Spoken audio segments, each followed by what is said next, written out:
Yes.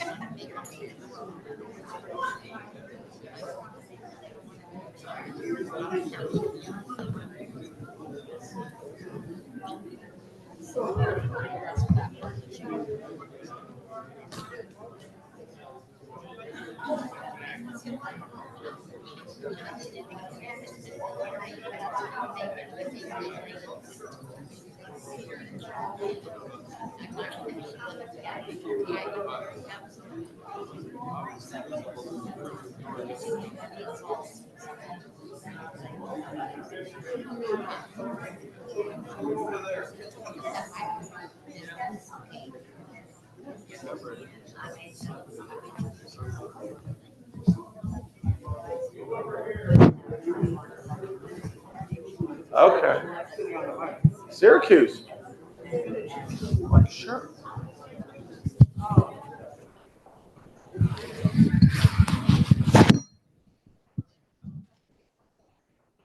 We're going to start in about 30 seconds. All right.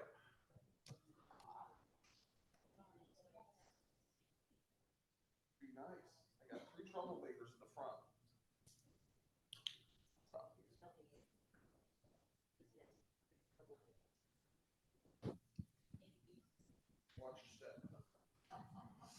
All right, good afternoon. A full house. Wow. I'm nervous when I see this many people. Something go wrong? There's quite a few topics we have to talk about today. But one thing I wanted to ask about, first of all, is anyone having problems getting in or out of into the garage? You are. You are. Does it work intermittently or all the time? Or none of the time? So it's all the time it's not working for you. Okay. If it's not working all the time, talk to Sandra and give her a picture of your license plate. Okay. Anyone else that's working intermittently? Intermittently. When you come from which direction? The street or from the clubhouse or the main building?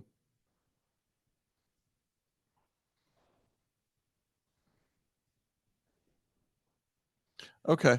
Well, it doesn't work. You're SOL. I can't help you there. You'd have to, I mean, we have to figure that one out. I mean, yeah. Um, the buttons are no longer working. They are. I was told they weren't.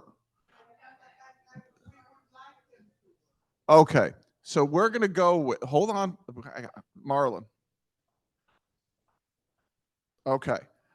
I will tell them not to stop the buttons until we get it work perfectly. That's what I wanted to make sure, because the other day I tried to get into the garage and I had to turn around to go the other way and it worked.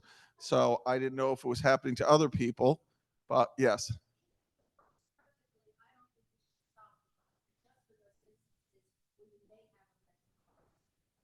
Okay, so here's what I'm going to agree with you halfway. I'm going to repeat, but not for you though. Close your ears so you don't hear this. So no, The question is, we should keep the buttons all the time. Here's one of the problems with keeping the buttons all the time, that if people leave their car open and someone comes along during the day and takes their clicker, we've defeated the whole purpose of the uh, um, security, because they're not going to drive the car out. They're going to come in with their car at night and steal. So that's the whole point of not using the clicker. However, until we come up with a solution where, one, we can immediately, if you have a loaner or your family are going to be here, is to be able to take a picture immediately and send it to Vincent and get it up within a short amount of time. Sandra, so hold on a second, too. We're not going to get rid of the things, but until we have a foolproof system, which whatever, I agree with you, but we also have to, how about this? I'll agree with keeping the clickers as long as you don't keep them in a visible spot in your car.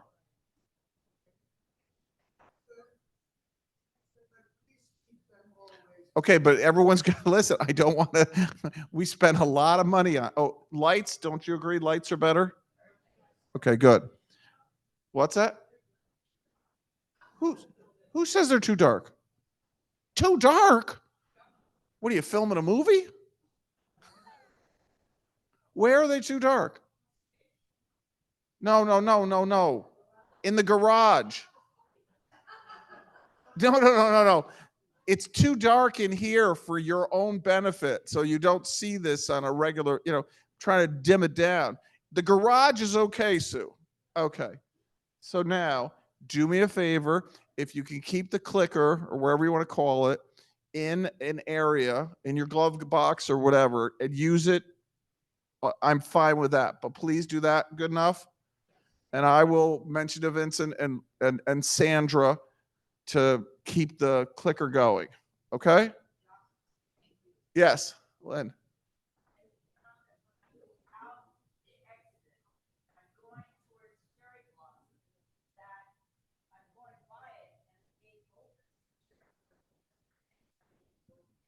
Yes, so what Lynn said, yeah, but the problem is it's sensitivity, but it's going to close right away unless someone's there. It's going to only stay open for about 15 seconds. When you go past it, yes, and then it closes. So yes, I mean, is the situation perfect? No, but like everything we try to do, we start here. So we have to figure that out. If the sensitivity maybe need to be turned down, so if you don't stop because I notice the same thing. So yeah, okay. Any other questions regarding the garage? Oh, questions, but comments about the garage or the clicker or the parking or anything? We're good? All right. Yes. Okay.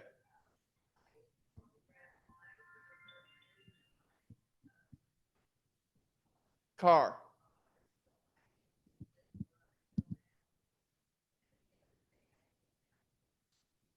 Well, good. Your car clicker will still work. But again, if you have a car that has some cars you can program, thank you, Bluetooth. That's the best situation, because unless they steal your car, the clicker is not mobile. Do you understand what I'm saying? So if you have that ability in your car, that's the perfect solution. Okay. All right. Any other things? I started a firestorm for 8 minutes. Okay. So let's talk again. We'll go through the financial stuff. We'll go through construction, and then some new news and things like that. Financially, we're having another a good month in June. It looks like, led by Bill's team in the health center, really building our revenue in that area. So he's done a very good job and able to control expenses. That's the one area where we can build revenue without really impacting negatively anyone else in the community. So it's a very good thing. we should be $150,000 to $200,000 better in our operating margin this month. Why is that a good thing? It helps to, as they're planning next year's budget, to be realize that we are living within our means, which is very important. On the downside, there's as far as next year and next year's budget, because of new situations, I'm not going to go into right now, with the new omnibus bill. I think it's called the omnibus bill or whatever. And some of the things that it may impact us negatively. Also, different tariff situation, which should calm down by then, hopefully, will not hurt our budget for next year. Here's the reason why the rate increase may be more next year is because of the uncertainty of the economic climate. So in every situation, because there is somewhat turmoil within the economy, whether it's tariffs or the new bill, which changes the dynamics for everybody, we're going to err on the side of caution rather than on the, be too aggressive. I will do my best to keep it in the same range we talked about. I don't know if I'll be able to guarantee it as I was last year, even though we've had very good success this year. It's really just the uncertainty in the economy. Any questions about that? I'll be happy to answer as best I can. Okay, good. Our sales continue to be strong in all areas. All the new residents who are here, please stand up. Come on, new residents in the past month or two. Nobody? They're still new, though. May, thank them again for all the new things that we're going to do, which I'm going to mention now. Thank you. The pool will be shutting down in the next 6 weeks to 2 months, somewhere in September to October. But as always, they say they're going to start on this day, and it'll probably be November, but that's the goal right now. We are looking at a pool club or an aquatic pool very close by, a health club that could provide, as I said last time, provide a pool, a very large pool with activities and exercise and different classes to accommodate the residents that enjoy the pool. We should finalize that in the next week or so. So the next chat, I'll be able to tell you that when the pool does close down, we will be providing transportation on a daily basis, multiple times a day, 2 to 3 times a day is my goal, for people to go and use the pool, obviously early in the morning, midday, and in the afternoon, for people to go for classes and such. Obviously, no cost to you, extra cost because everything you're paying for, but we're working that through. We're hoping to have the pool done sometime. Hello, Jim. Have a seat. Come on in. The water's warm. I'm hoping to have the pool done right around the new year. But again, like everything else, hold on, Sue. Everything that's supposed to take this long takes this long. So we're still looking at being done around January, which means in a worst case scenario, February. So it's definitely ready by the time things start warming up in March. I don't want to start it in November and have it go till April or May. Sue, I can't tell you that just yet. It's within 5 minutes drive. So I think you can figure it out. It's within 5 minutes. But yes, Doug. The hot tub will not be available. The whole place is going to be torn to shreds. Yes, Marlon. Ugly. What's it going to look like? The pool will look, okay, to give you I wanted to incorporate the hot tub or the spa into the pool. We won't be able to do that. It'll have to kind of stay where it is. The, whatever you call it, the pergola or whatever is probably going to be going away in the new look. We're going to try to keep as much wisteria as possible. I don't know how much. We're looking at getting, as part of the package, a rolling awning that will come out and cover the pool, especially at night and during times that there's a lot of leaves and things like that. And also when on very, very hot days that people want to enjoy it. The awning will also light up the area at night. So people that want to go at nighttime will have that. We're looking at doing that. I can't say that's a done deal, but that's our hope. It will have much more lighting within the pool.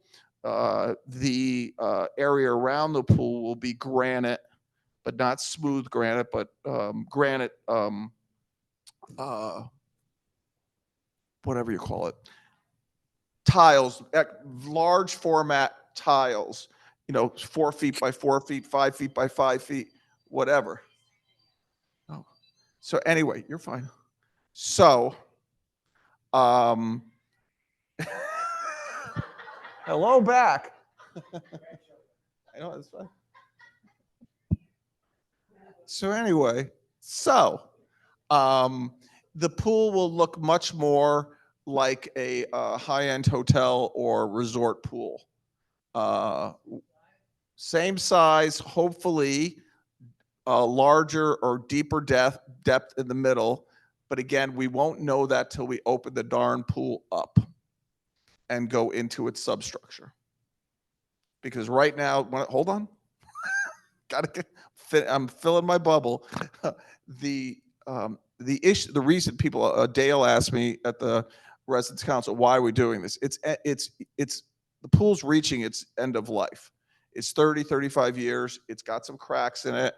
We're concerned about the cracks over time creating larger fissures underneath, which makes the substructure potentially, thank you, unstable. We're not going to have the thing that happened in Miami, so don't worry. But at some point, if the ground underneath it, say we have a leak, and over time the ground underneath it becomes, and it drops away, well then the pool's going to drop away, and we have a destroyed pool. We can't let that happen. So we need to go within this. Hold on, Sue, and I got Ganilla before you. 1, 2. We need to go into the substructure, make sure that there is no cracks, recoat it, and then if we can do that and make it deeper in the middle to 5 feet, we will. Ganilla.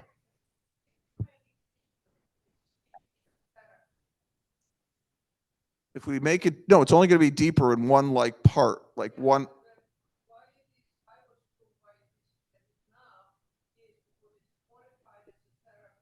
It'll still be qualified as a therapy pool, but it'll be able to handle people that are a little taller. That's it. The depth is going to go from 4 to 5 feet. And except for these individuals, we're safe. You'll have to wear floaties. Sue.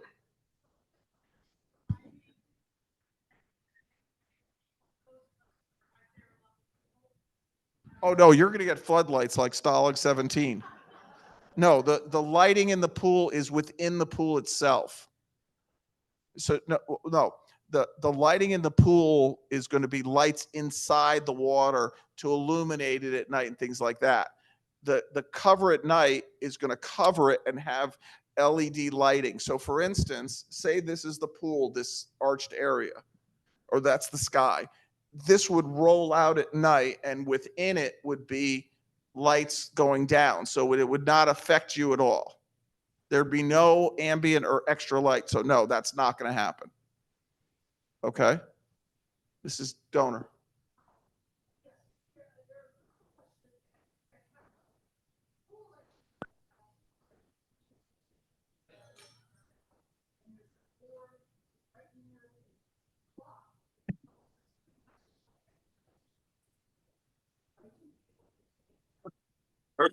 Board?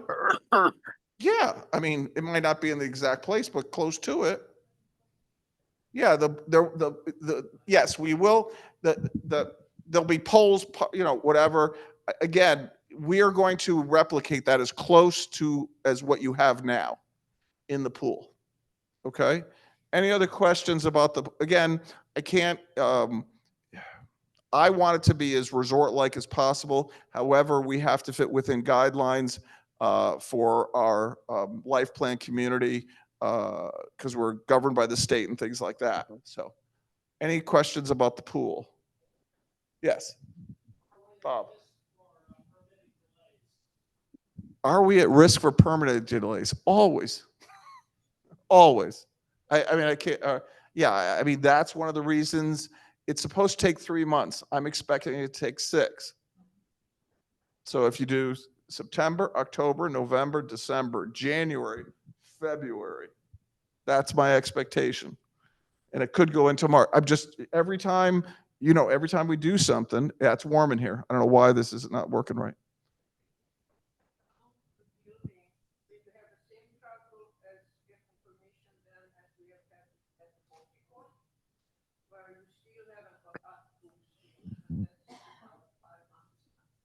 Okay, so the question is, you got me.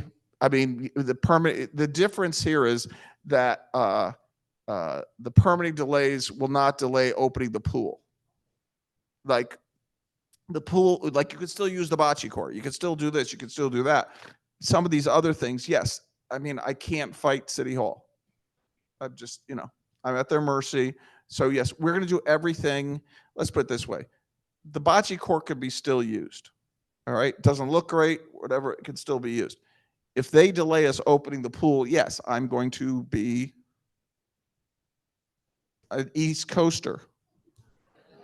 How's that? A New Yorker. Not nice.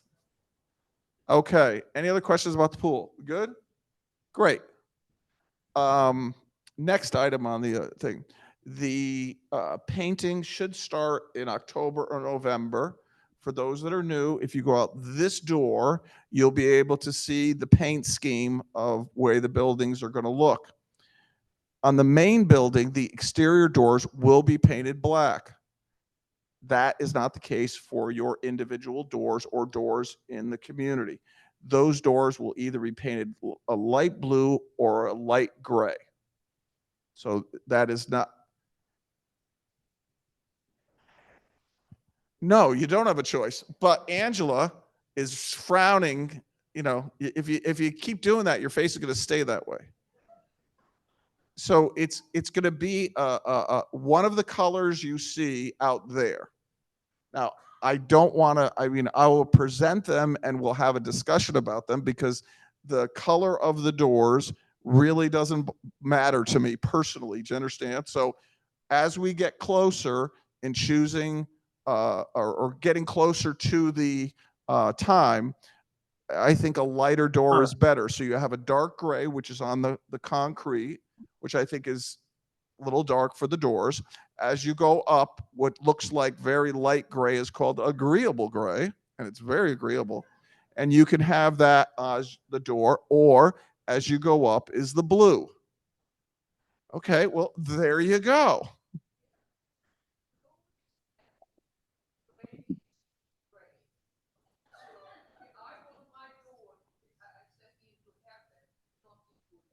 Okay, now okay, so do you see why my job is so easy? Okay, now hold on. We have to have some kind of uniformity, but I'm just saying it's not going to be a black door, and it's probably not going to be a dark gray door, so it's probably going to be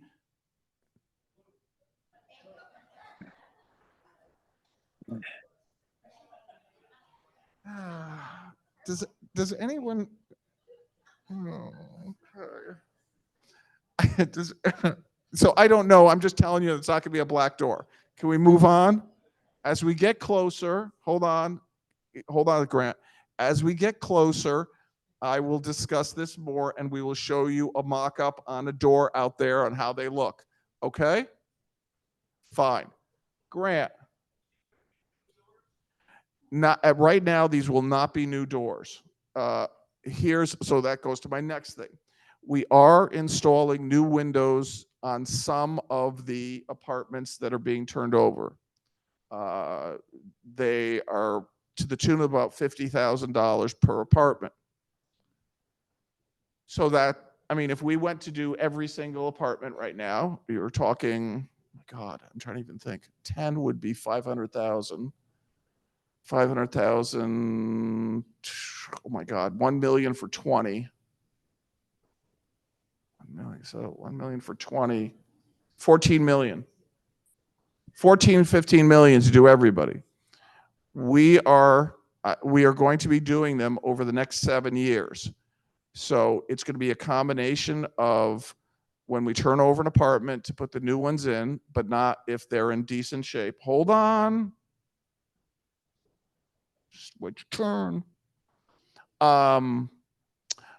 But what we're going to be doing for a lot of people who have lived here and are having issues with their doors or problems with their doors or windows or things like that, we're going to be doing those before we're doing, because it can be done in a day or two. So you don't have to move out or whatever.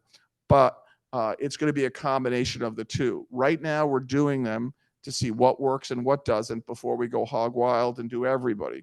So in this coming year, we'll be doing more. So if you have an issue with your doors or windows or things like that, I will put you in the queue and we will try to get them done. But we can't do, maybe we're looking at about 30 a year over 7 years, 20, 30 a year. 20 a year gives us to 140, 30, so it's somewhere in 20, 30 apartments every year for the next 7 years or so. Hopefully we'll all still be here. Angela.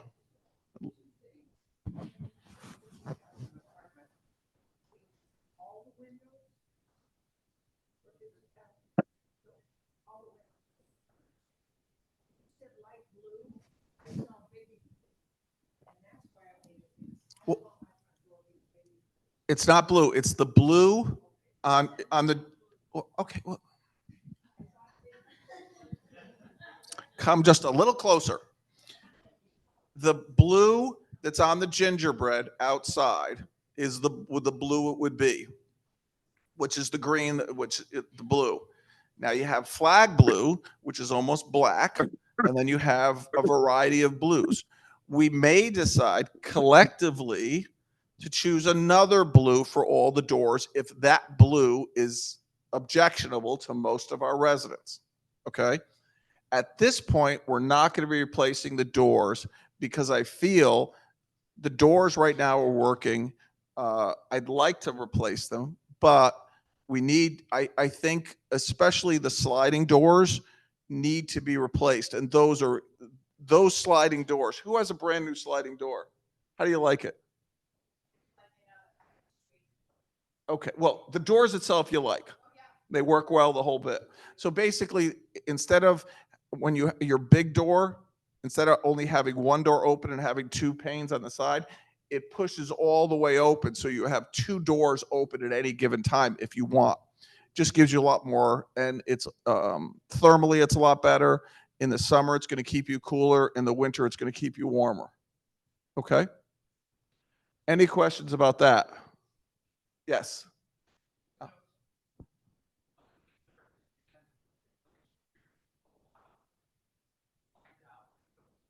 Okay, so there's a question about that.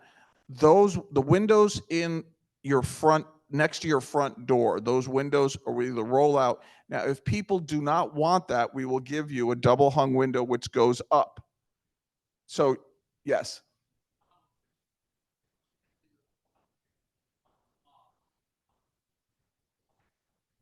Okay, so the wind out windows will not, okay, two things. The wind out windows are not going to be able to wind out all the way into the thing. We will stop that from happening. But people who don't want to even open them a little because they have plants or what have you, we're going to offer you a double hung. So you're going to have a choice. Okay? Fair enough? Any other questions about windows? We're good, we're good, we're good. The screen is the screen's on the inside. Come on, you know that. Well, could the screen be on the outside?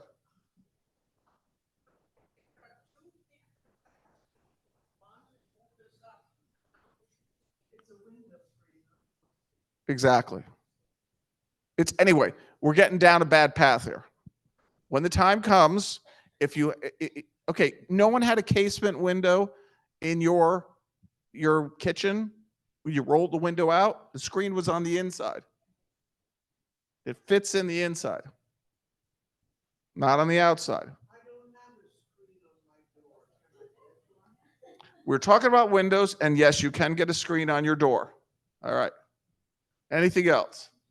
All right, I'm moving on because I'm down a rabbit hole here.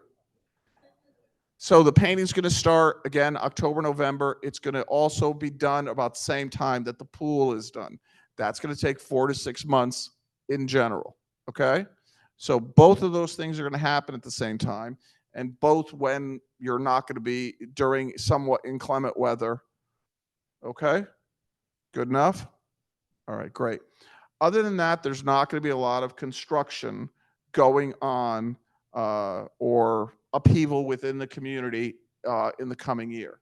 It's going to be, except for the memory support, which will be done internally, there's not going to be a lot of construction or upheaval within the community. So that's going to be relatively, it's going to be a light year. Next year after that, if we increase the number of apartments and things like that, there's going to be somewhat of an upheaval. So, and we'll keep the upheaval to a minimum. Any questions regarding that? Good. Bless you. So, one of the things that is where I'm announcing today, but it's kind of still in its infancy, but we've been planning this for a while, is to create, I'm pretty sure we're going to name it TLG at Home, or we're going to be creating our own home care company that will provide you, rather than if you need assisted living within your apartment, rather than having to go to an outside company, is to be able to use our team. So whether it would start with something as simple as you need regular assisted help every single day at certain times, just like you would use an outside provider. The difference here is that you wouldn't be, it would be set up similar to assisted living, where you wouldn't have to pay for an hour, 2 hours, or 3 hours minimum.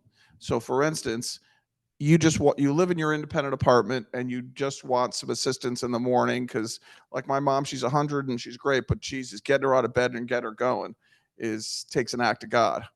So, she needs a little bit of help in the morning, getting going, steady on her feet and things like that. Instead of paying a 2 or 3 hour minimum, it's 15 minutes, it's 20 minutes, which really keeps the cost down. The main reason we're doing this, because at the end of the day, we're really not going to, the community is not going to make a lot of money doing this, but it is going to prevent something that's very important. We're not getting great. I'm not disparaging the other companies that do very good work. However, we don't get the kind of communication we need to keep people healthy. So for instance, if you have assisted living from an outside provider and they have a caregiver and they're, keeping a track of what's going on with you, that information doesn't always flow to us. And when that information doesn't flow to us and you have a sentinel event, we don't know anything about it. By creating this different service, everything that's happening with you, sorry, good or bad, you like this, will know about this. Alex will know about this. Lady will know about this. And we could put into interventions. So it's just a better way to make sure that you stay safe within your apartment, and you're going to have a consistent staff, and we know that they're safe, and we know that, hello, Kalai. Is it 1 or 2 today? All right. Kalai, say hi to Kalai. She's one of the reasons we're so successful. She's our admissions person. Everyone clap for Kalai. I get to keep my job because of Kalai. Anyhow, so again, we want to make sure that you have consistent staff, that you know the staff, that it's not somebody always new or somebody different or whatever, and that we are following you just like, Alex follows you, but even more so to make sure that when there is an issue or a potential issue, we are proactive rather than reactive. Right now, we're doing a lot of reactive stuff. You will be having issues and we don't know about it until there's a fall or there's a sentinel event and then we step in. Well, that's like, it's a little late. It's the car's already crashed. We need to prevent that. Does everyone kind of know what I'm talking about? All right. So that's something we'll be introducing in the next month or so. We'll start with small things. Again, assisted living within the apartments for those that need it, and up to including 24-hour care over the months for those people that need it in short spurts. So in general, again, we shouldn't be having 24-hour care within the independent apartments, but there are times where people need it for, a month or two or, a few weeks or whatever. So we'll be able to provide those services rather than outside company. Any questions regarding that? I got a fantastic there. Go ahead. The pricing will be, compared to other places, half the cost.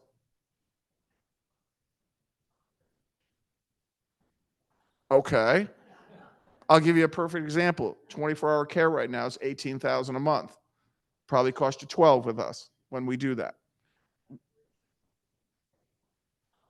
Okay, so most other companies require a 4-hour minimum, correct?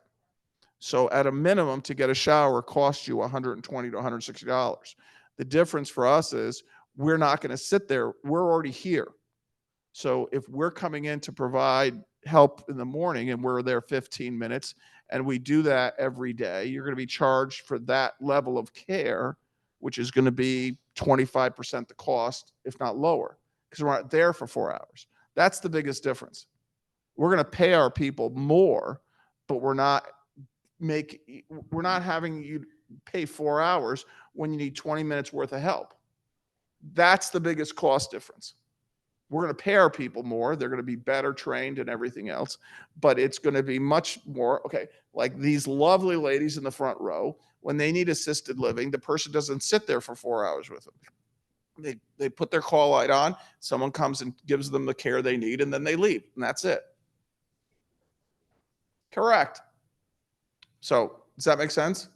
So that's how we're going to be able to be much more effective and efficient, keep your costs down, and be able to provide, the most important thing is to provide consistent service, consistent care, and make sure, let's put it this way, there have been instances, and I'm not going to disparage any company which led us to this, that some things happened which were not great.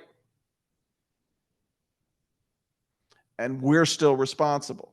So even though you hire your own caregiver, if they do something wrong in the apartment or don't provide the right care, we get punished by the state.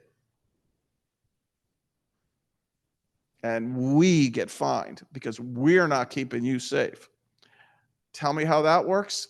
I don't know, but that's how it is. I want to get out of the business. I'm not saying we're going to, if you have a caregiver that you love, I'm not going to take anything away from you. We're going to provide a service that will be less expensive and more consistent, and that's it. But if you have a caregiver or people that you use, no one's going to tell you have to use our service. So, okay. Any other questions regarding that? Are we relatively okay with us doing that? I'm doing it anyway, but I'm just saying.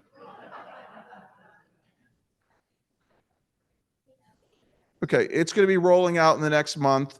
Again, we probably will not be able to provide 12 or 24-hour care for at least 6 months.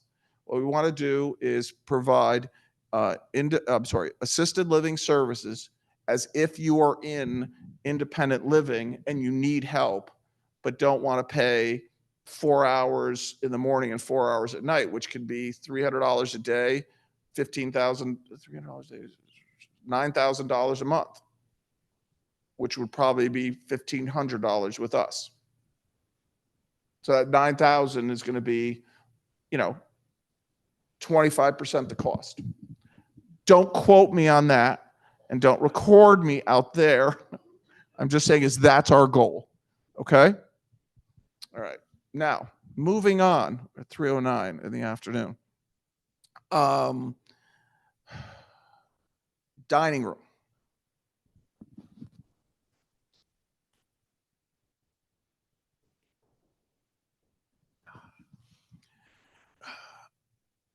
I've been working with Paul. I think, okay, I'm not going to get into a debate and whatever here. I'm going to tell you my personal opinion, which is based on, again, me being a food and beverage consultant and restaurant person and everything. I think we provide good quality, reasonably consistent food based on the number of items that we make. It is very difficult to hold certain things, cook certain things, serve certain things, and hold them. So, for instance, let's take something as simple as a tater tot. Just something simple. If you make a tater tot or a French fry or whatever, you serve it immediately. You want to. But if we have, so we have onion rings, French fries, potato chips, and tater tots, I can't have them made and sit for 20 minutes because if they sit for 20 minutes, what happens to them? Soggy or extra crisp. Okay. And if I want to serve them quickly, I can't be making them to order because we got all this other stuff we're trying to do back there. So what we do is we batch cook it. We try to hold them properly, but not too hot, but not too cold, just like a roast chicken. I can't roast a chicken to order because it takes an hour and a half. So I got to cook it to 160 degrees and then somehow keep it warm at 160 degrees without it getting tough. Now, tell me how you do that. It's not easy. So consequently, the number of items that we serve and the number of things we serve causes us to have a lack of consistency. Now, I'm going to make a stupid analogy, whether you like it or not. People go to McDonald's because the food's not great, but it's consistent. It's always the same, no matter where you go. Why is it always the same? Because they haven't changed their menu in 50 years. Same thing. The last thing they introduced was a quarter pounder with cheese in the 70s. Okay? That was it. So they have a very consistent menu and they serve very few things. I want to be able to have the best of both worlds, is to be able to provide a menu which is different but can be consistent. So one of the things we're looking at is doing this, is to have a menu of 18 to 22 things and change it weekly. So you would have, say, 4 or 5 items in the beef, 3 or 4 pasta items, 3 or 4 seafood items, or what have you. In addition to that, there would still be a nightly special. So you'll always have a changing special and things like that. So what this allows us to do is, while we've reduced our food waste from, say, 35% down to about 15%, we're still having a decent amount of food waste because we have to guesstimate what we have to order and what we're going to create. Because here's the thing. Let's take the cod we serve today or whatever. I have to order that cod for today. If I don't use it, I have to either freeze it or put it into a special or something like that. But I need to buy enough so we don't run out. Got it? But if I order too much, I can only keep so much of that or do so much with it. Then it becomes waste. And there's some things you can't, you take a frozen fish, some of the fishes come in, I can't refreeze that fish. Once it's thawed, that's it. Anything comes in frozen, I can't refreeze it. So that creates a lot of food waste. Now, if we go to a menu that has 18 or 20 items on it, and I serve it today and tomorrow and the next day and the next day and the next day for 7 days, guess what? I buy enough for a couple days. We see how much you like it, and then we adjust. And at the end of the week, we tail down. Okay. A lot of communities go with that. I'm not saying we're always going to do that, but it's a way to have a more consistent menu for that week, and then you come up with something different. Right now, we're working more on a cycle where, oh, it's 4 weeks ago, we're seeing the same thing again. This will be a menu that we will create and will change, and we'll be able to utilize things better. Any questions before I get into the next thing? Yes, Pat. Since I'm the dining chair, I wanted to let you know I'm getting a lot of comments with regards to our new containers for our leftovers. We have tried other containers that Mhm. have worked for one reason or another. Could you tell us about those new containers and if they're recyclable? Because that's a big thing. Okay. Let me answer these questions they have, then I'll hit the containers. Sorry. Any questions about this idea?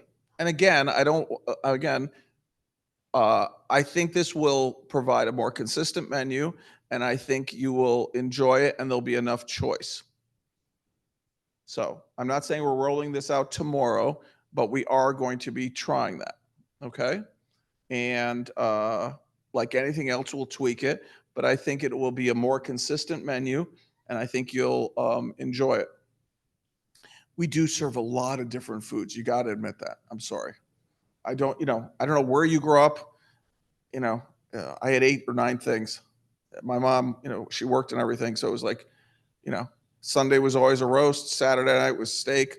Friday night was like BLTs or tuna fish. Wednesdays was pork chops, broiled chicken, leftovers from Sunday, and spaghetti. That was it. I mean, there might be a little different here and there. Marlon. Will there still be a blue plate? I want to continue to do the blue plate, but it might be integrated into the 18 things. So will we still be offering that style of service? Yes. So there will still be the ability to go up and see the food and get it, but it might be integrated within that thing.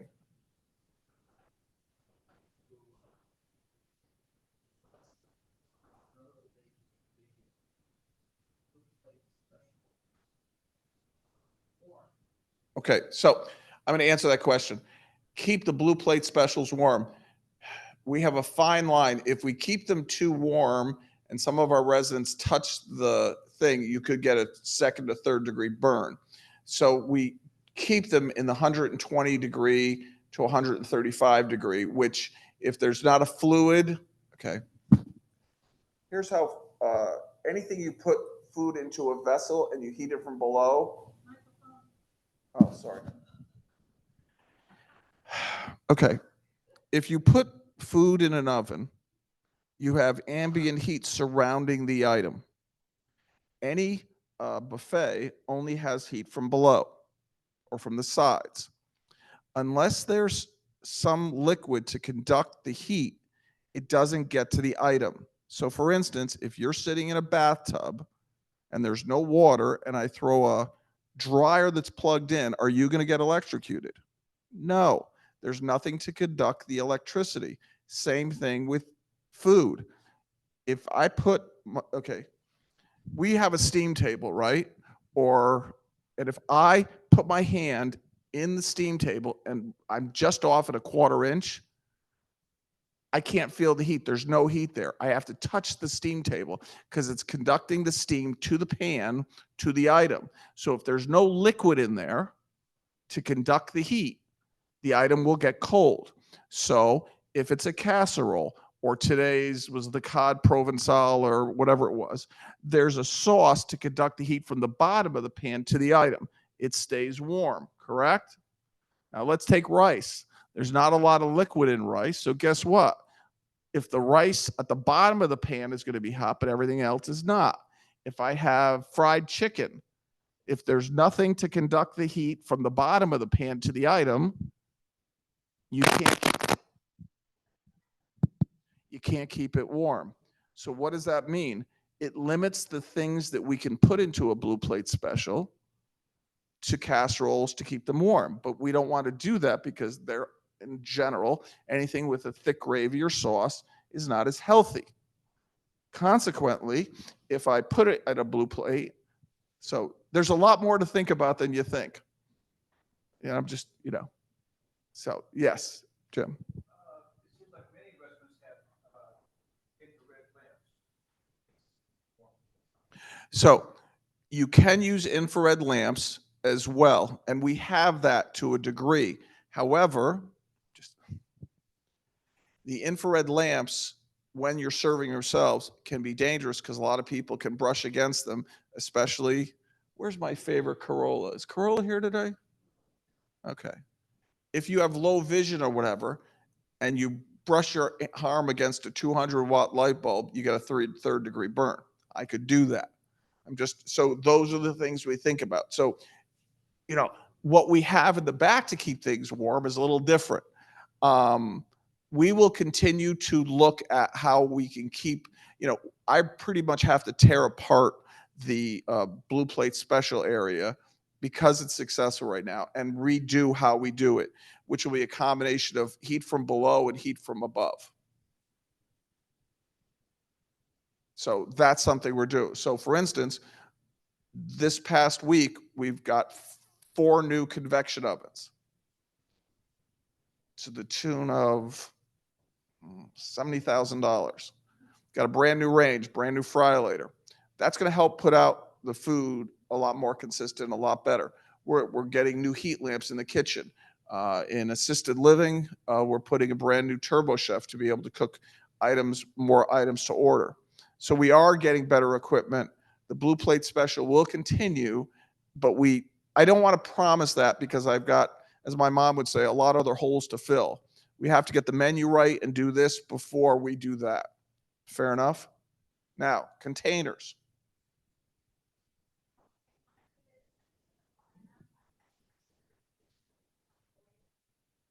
Yes. Can we put it in the microwave? Yes, we can. But microwave destroys your food. It's the worst thing ever that was ever invented for food. Oh, worst thing ever. A microwave. I wouldn't allow one in my house until my kids were old enough and they were like, I want a hot pocket, I want this, I want that. Yeah, fine. My daughter started doing it. I think she was 14. She wanted chili dogs. No, corn dogs. A frozen corn dog.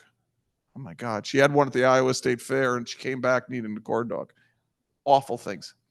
Anyway, now segueing to our other thing, containers. There's all different kinds of containers to do all different kinds of things. Containers which are microwavable in general are not friendly to the environment. So the best ones, and what you should really be doing is the ones, remember we had the paper ones that kind of bled through?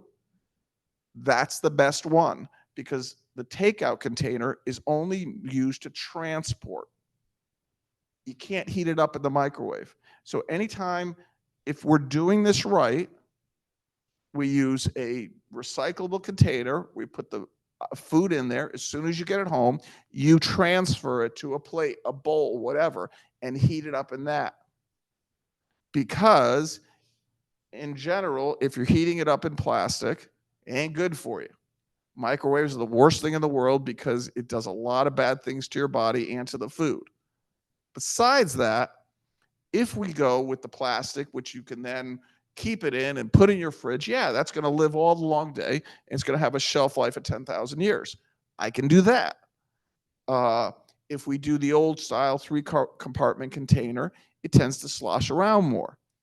So what we really need is a consensus in general on what's our priority. And I don't want to bite off this one and cause an issue until I'm ready to fight it and do it right.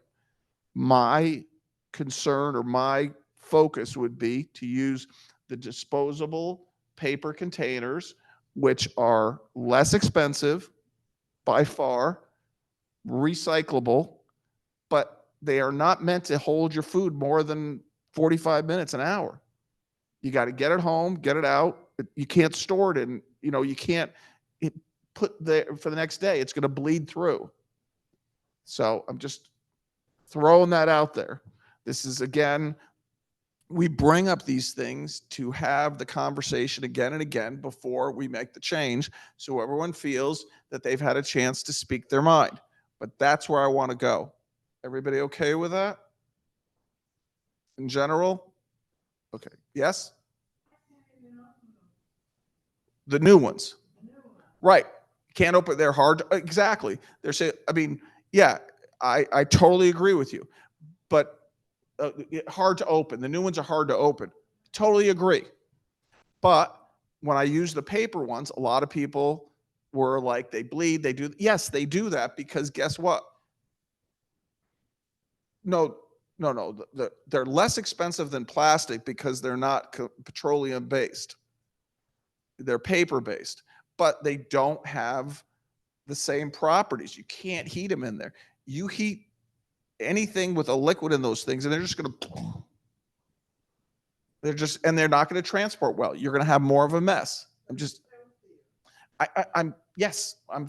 there's for everything, there's a reaction. I'm just telling you what the downside is. Okay? Yes. How are you going to make the decision and when about what kind of container? You're new to me, so I know, Beth. That's right. In this situation, I would tell you I probably already made the decision, but that's mean. So I've made the decision and I'm floating it out there. If there's not a lot of, reprisal or upsetness, I'm going to go in this way. So like with the paper.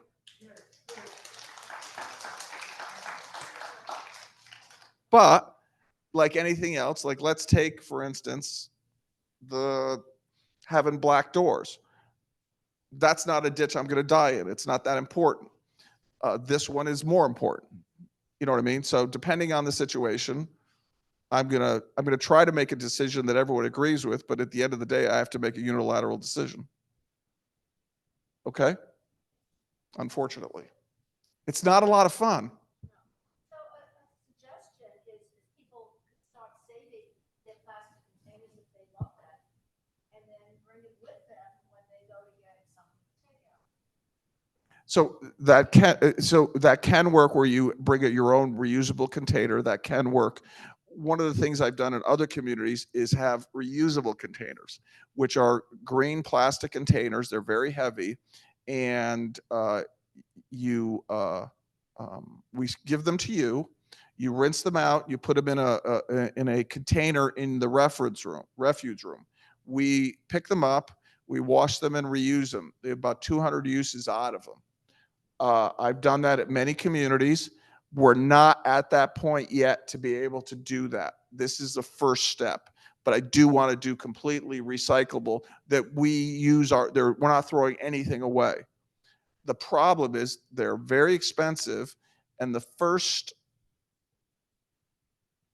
I don't know how many, get stored and kept in residence apartments. They just love them, and so they're fantastic, but it makes our costs go up. Hold on, Sue first, then Sylvia.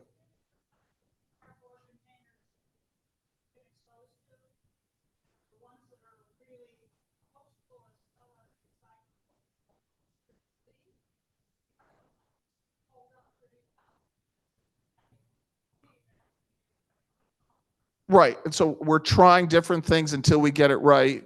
But in the meantime, here's the thing that we can't do. When we try something, rather than everyone being up in arms about it, you have to say, this works, but this is not good here.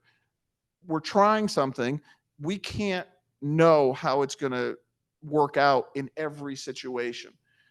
In holding it warm, this, you have to tell us and we'll make adjustments. Okay. So I'm happy to make the changes. What we don't want to do is throw the baby out the bathwater when it doesn't work for the first time. Okay. Good enough? So,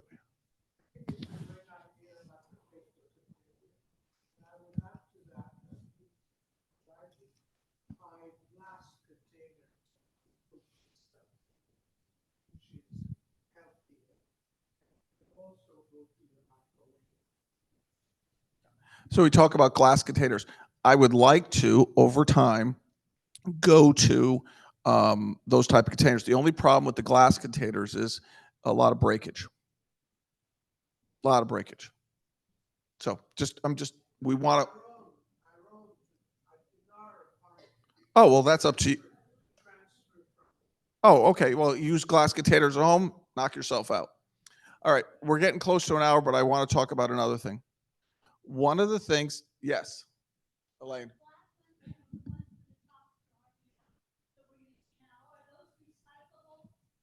I mean, are you guys going to want to take over?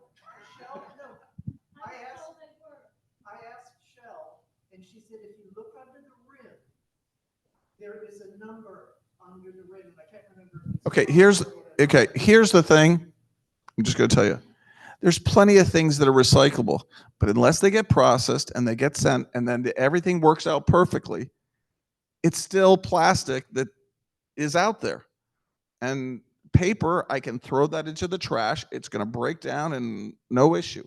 So this idea that, oh, it's recyclable. Yeah, it's recyclable if the person puts it in the recyclable, if it gets picked up, if they can use it, if it doesn't have dirt in it. There's a lot of ifs. If. The paper's a no-brainer. It's going to break down. Okay.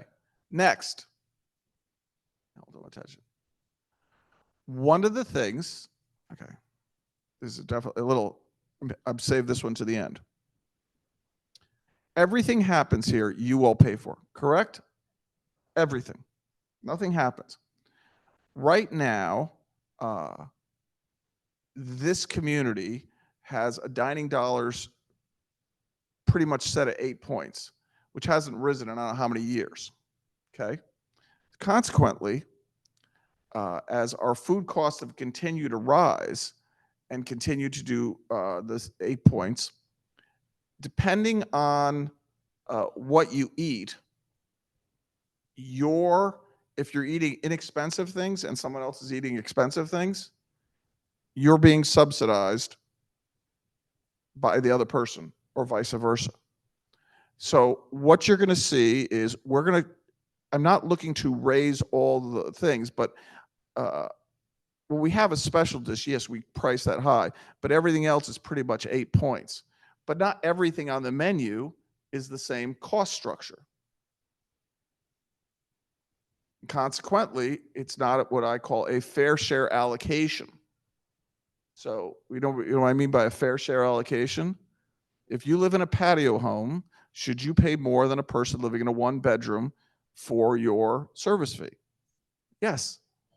But with food, that's not happening because it's a one size fits all. Now, I didn't want to tamper with that until I made the food better and did this and did this and did this and make you happier in other areas. But that's one thing that we're going to be doing is that more expensive items that are served every single day are going to be slightly higher than the 8 points. There will still be things on there for 8 points. I'm not raising everything, but it has to be, we've increased the quality of the menu from 2 years ago. You have to admit that. And the items on it. But we have to charge accordingly for those items. That's all I'm saying. Okay? So there is going to be a small change in point value and things like that, only to have a fair share allocation. And we'll play with that, but I'm not looking to raise the prices so you only get one meal a day. One of the things that's great about this community is that so many people come down for lunch and the companionship and getting together and everything. I don't want that to go away, but I do want to put us in a position where we continue to serve, like who had the fresh halibut that night, or some of the specials that Ron did. Come on, you must have somebody. Pretty good, right? I want to be able to serve those more, but not at 25 points. I want to be able to serve those at 13 or 14 or 15 points. And the only way I can do that is by slowly raising the price all the time for those items. Okay? Because I don't want to serve inexpensive food that is not enjoyed. There's plenty of inexpensive food that's enjoyed. Spaghetti and meatballs. I can serve that at 8 points all the live long day. I'm not going to charge 12 points for spaghetti and meatballs, except for Grant. I'll charge him that. All right. So I was 4 minutes over. So now open mic, questions, comments, concerns. What's the set? You got me. I mean, I've been waiting on the town for the stupid, you know, that guy came along and said, you need a permit for this. And it's been forever. So I don't know. I will address it again. You know, it's unfortunately for me, because I don't go down there a lot. It's out of sight, out of mind. I gotta hit that. So I'll do that. What's that? No, I mean, here's the thing. One second back there. People come to me and say, do this or do this. And then I tell certain individuals to do that. I do that 25 times a day. So where's Jim Myers? Where's Jim? Jim's over there. He felt that, and I agreed with him, that some of the couches out front are a little too low for people to get out of. And raising them up by an inch or two would help. It's a good idea. Now, I told Sandra, to have Vaden put some blocks on there. Well, Vincent was concerned that those blocks might crack or break and we'd have an issue. So he's ordering something. I'm following up on certain things. I don't do that all the time. So if I don't hear from you that it's not happening, I think it's done. I'm sorry. I just got too many things, you know, going on in there that I can't remember every single thing. So you asking me doesn't hurt me. It helps me fix the problem. Okay? Who raised their hand? Lid.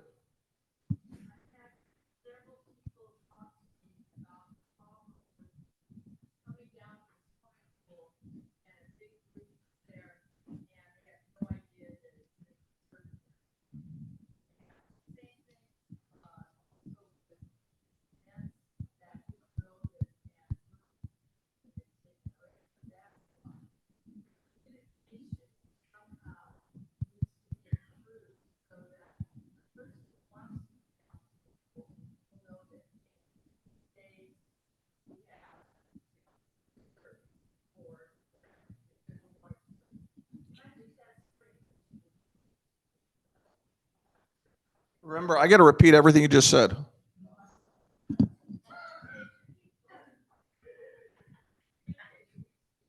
Okay. So basically what Lynn's complaining about is she thinks I'm doing a bad job. Pretty much, right? No. So more people have been using the pool area for events, which for family events, which I want.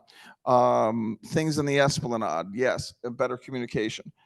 I am more than happy to try to figure a way to do all that. One of the problems I will tell you with communication is this. Let's take, for instance, the Rotary thing and the KCAT. I must have said that here 5 or 6 different chats. And it was posted and everything. And I still had people come up to me during and go, what the heck is going on? So, no. I mean, for big events, I think we communicate well, or as best we can. There are other things like that where I have to, that since more and more people are doing it, we have to come up with it. So I have to come up with some type of thing where you reserve it, but I don't want to necessarily exclude other people from using the area during it. So here's a basic thing. If you have 10, 15 people and you're going to want to eat around on those tables, I'm not going to stop you from doing that, but I can't prevent other residents from coming and using the pool or whatever. Now, if you want to reserve the entire pool, that's a whole different area, and I'd have to do it at a time which was not inconvenient to other residents, and it was agreed upon by all residents in general that, you know, from 4 to 6 on a non-weekend day or weekend day, you know, people with above this could reserve the pool for whatever. So as these things happen, we have to come up with a way to reserve or a methodology. Marty, hold on a second, I got you. To do it. So yes, but I also don't want to, I don't know, my mind's a mush. Marty.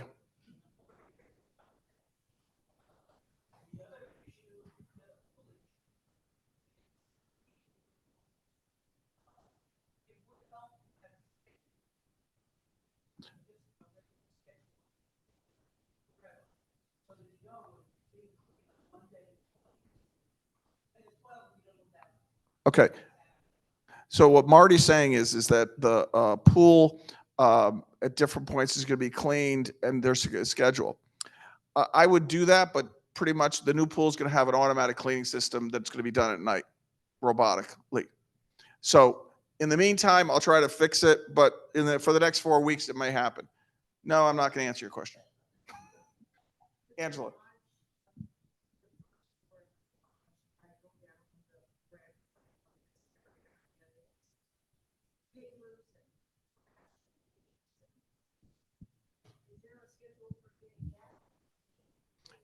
Yes, we have a schedule to have it cleaned. It needs to be done.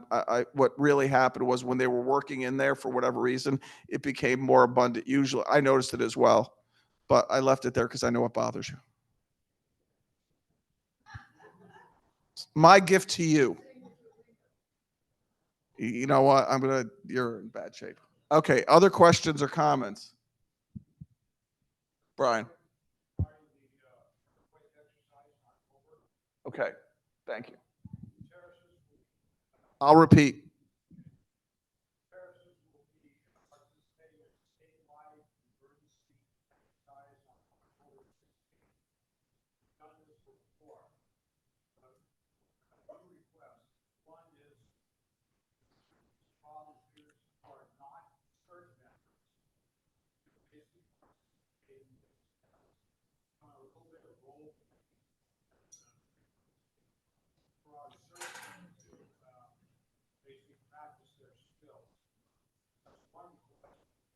Second request is, CERT always needs more people to be able to do our job effectively.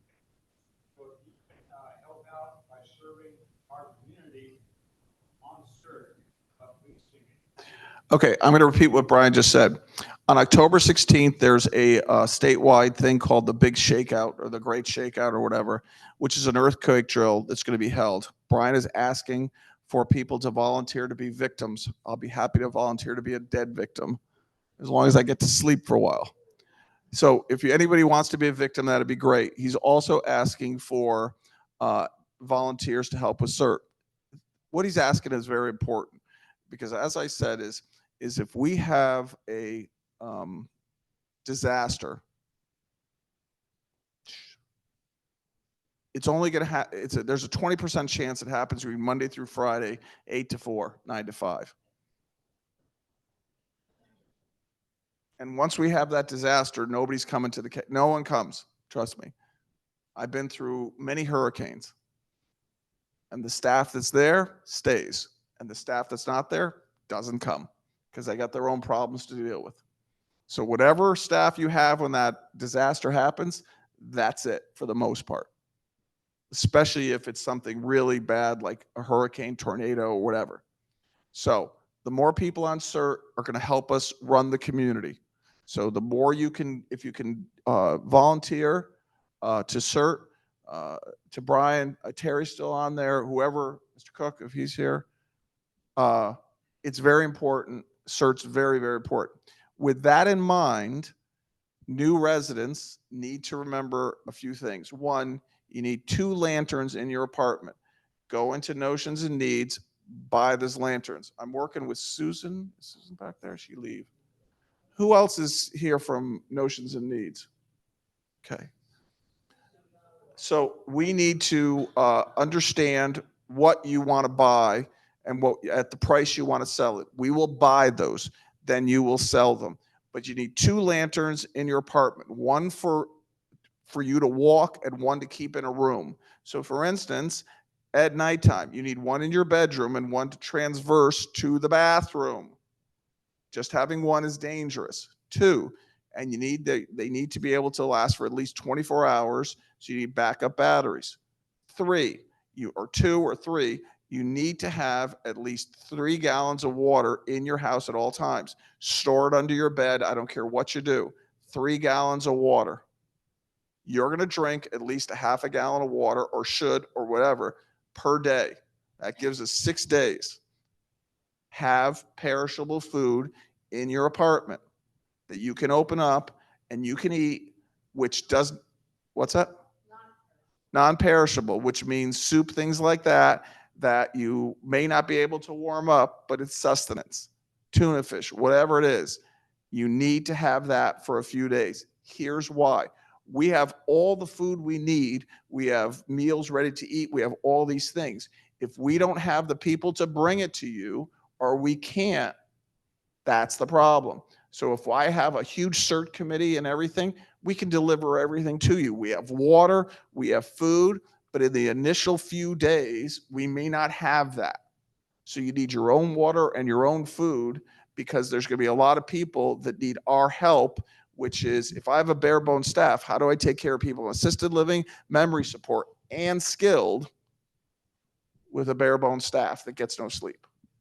So that's why you need to do that in your own apartment, for us to keep you safe and for you to be helpful in general. Because the less I need to deal with you, sorry, the more I can deal with people that need our help, which can't help themselves.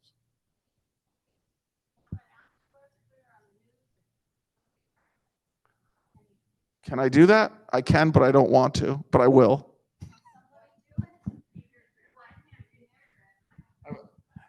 Arlene's asking me to do work which I'm abjectly against, but diametric, whatever, opposed. I'm losing my mind.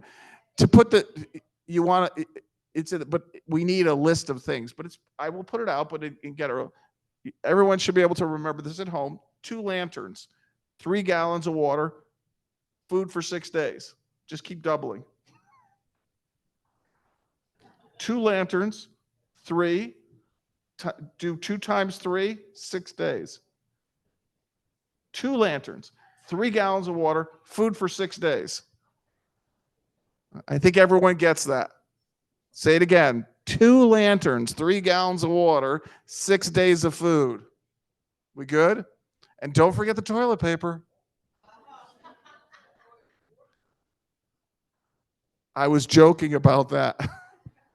Any other questions? We're way over schedule. It's hot in here. God, it's hot in here. We're good? You're welcome. Hey, well,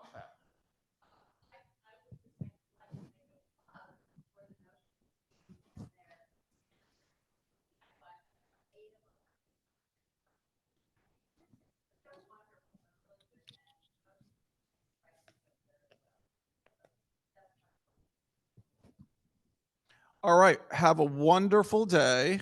Thank you. And we will see you. What's 2 weeks from today?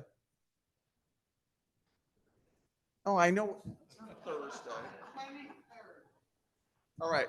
Unfortunately, I will not be here on the 23rd, so we're going to have to do the thing on the 24th, because I'm coming back from a conference in Philadelphia. So I don't want to have a skip again. So we're going to have to switch it to a Thursday. I'm letting everyone know, so no one's upset. Okay? Oh, Elizabeth, can you schedule the next chat for Thursday, the 24th? 2:30, whatever works. No. I'm not getting into this now. Thursday instead of Wednesday. I don't want to hear about Mexican Train and anything else that's going on. Oh, Lord. Somehow you'll survive, Doug. What's that? No, we'll have to do that later. Next time. Save that story. It'll look self-serving to me. Just tell it on your own. All right, guys. Thank you.